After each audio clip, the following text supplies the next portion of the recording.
हाय दोस्तों, अस्सलाम वालेकुम। आज हम कर रहे हैं ब्रेन। तो हम इन स्ट्रक्चर में जो ब्रेन होता है कि आज ब्रेन के स्ट्रक्चर के मुताबिक करेंगे और फिज़िकल तरीके से करेंगे। फिज़िकल तरीके में ये हो जाएगा, हमें ज़्यादा आसानी होगी। जैसे हमने पीछे में किया था बोन्स के बारे में, तो इसी तरह हम अब कर रहे हैं ब्रेन के स्ट्रक्चर के बारे में। इसका इंट्रोडक्शन पहले करेंगे, इंट्रोडक्शन के बाद इसके पार्ट्स पढ़ेंगे, पार्ट्स के बाद इसको clearly step by step clear हो जाएगा। और ज़्यादातर एमसीक्यूज़ में यही पूछा जाता है, इससे रिलेटेड कुछ भी नहीं पूछा जाता।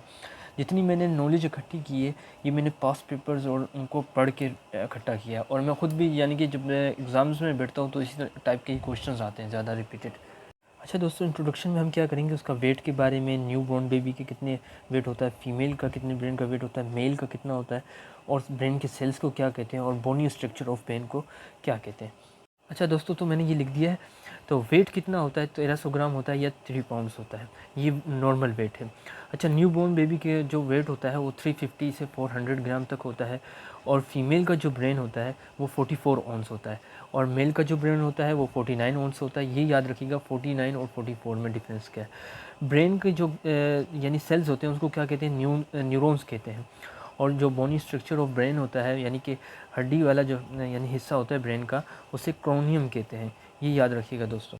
अच्छा, तो ये ब्रेन का स्ट्रक्चर है। ब्रेन के 3 पार्ट्स होते हैं, याद रखिएगा 3 parts, fore brain, mid brain और हिंड ब्रेन। जो फोर्थ ब्रेन होता है उसको कहते हैं हम सेरिब्लम। ये देखें आप, सेरिब्लम है, ये पूरा पार्ट्स जो लार्जेस्ट पार्ट है इधर से लेके यानी इधर तक, ये हमारा क्या कहलाएगा, सेरिब्लम कराता है। तो यानी इसको क्या कहते हैं, 5 सेंसेस ऑफ पार्ट्स भी कहते हैं। देखिए, फोर्थ ब्रेन को क्या कहते हैं, सेरिब्लम। और इसका होता है सबसे लार्जेस्ट पार्ट होता है, और इसे क्या कहते हैं, 5 सेंसेस ऑफ ब्रेन। ये याद रखिएगा दोस्तों, एमसीक्यूज आता है कि कौन सा सबसे लार्जेस्ट पार्ट है, उसे क्या कहते हैं, सेरिब्रम। इसी तरह दोस्तों सेकंड पार्ट है, जैसे हमने फोर्थ ब्रेन में सेरिब्रम पढ़ लिया, अब दूसरा जो पार्ट है मिड ब्रेन। मिड ब्रेन में टेक्ट्रम, करूरा और सेरिब्री होता है।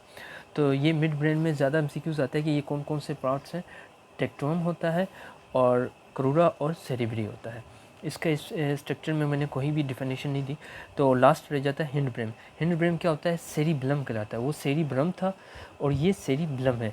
सेरिब्लम कहाँ होता है आपका, सेरिब्लम होता है आपका फोर्थ, जो क्या करता है, कंडीशन हिंड ब्रेन जो कंडीशंस बताता है, ये आपका क्या कहलाएगा, आपका ये सेरिब्लम कहलाता है। ये यानी बड़ा पार्ट नहीं होता, बड़ा पार्ट यही होता है सेरिब्लम। और सेरिब्रम में फ़र्क याद रखिएगा, सेरिब्रम सबसे लार्जेस्ट पार्ट होता है और सेरिब्रम सबसे यानी बड़ा पार्ट। आखिरी रह जाता है स्पाइनल कोड। स्पाइनल कोड क्या होता है हमारा, ये ब्रेन तक मैसेज फ्लो करता है, जैसे हम मेडुला ऑब्लिगेट कहते हैं, जैसे हम क्या कहते हैं, ऑब्लूगेट कहते हैं।